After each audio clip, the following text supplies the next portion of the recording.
maisingit ko lang kasi nakita ko, ayoko siyang panoorin ng buo. Yung press conference ni Inday Lustay na pagkatapos ng, ano, di ba, pagkatapos ng Doha, Qatar, pagkatapos ng Netherlands, ng Malaysia, ngayon, pagbalik, nagpa-interview na. So, eto na. Ang sabi niya is, wag daw siyang sisihin kung wala daw investor at nawawala ang mga investor sa Pilipinas. Palibasa, pasyal ng pasyal tong si Inday Lustay, Dora the Explorer. No? Hindi na nagbabasa ng news, puro na lang Netflix, hindi updated kasi naman puro naman pamumulitika, pambabatikos, paninira ang kanilang pinagkakaabalahan. Kaya stress na stress po ang pagmumukha. Stress na stress ang pagmumukha niya during the conference. Tingnan niyo, ang kapal na nga ng makeup niya eh.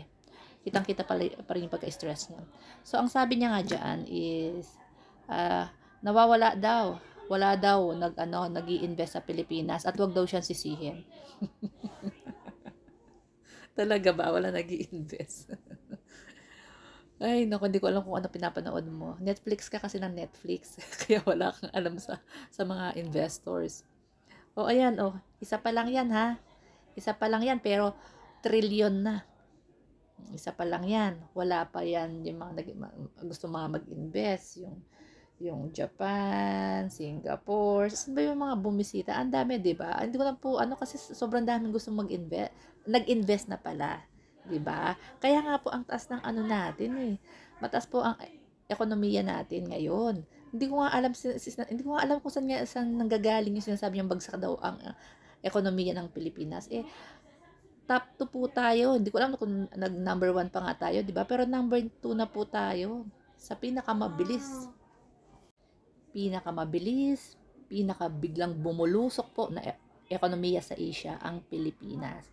Kaya kung matatandaan nyo, bigla po mga nag-visit ang mga iba't ibang bansa kay PBBM sa Malacanang, especially po ang Singapore. Imagine ang Singapore, napaka-yamang bansa yan, napaka-unlad, pero binisita po ang Pilipinas. Siyempre naman, nagmamahalan po ang mga bilihin sa ibang bansa. Pero yung sa atin, bumaba ang bigas, bumaba ang gasolina.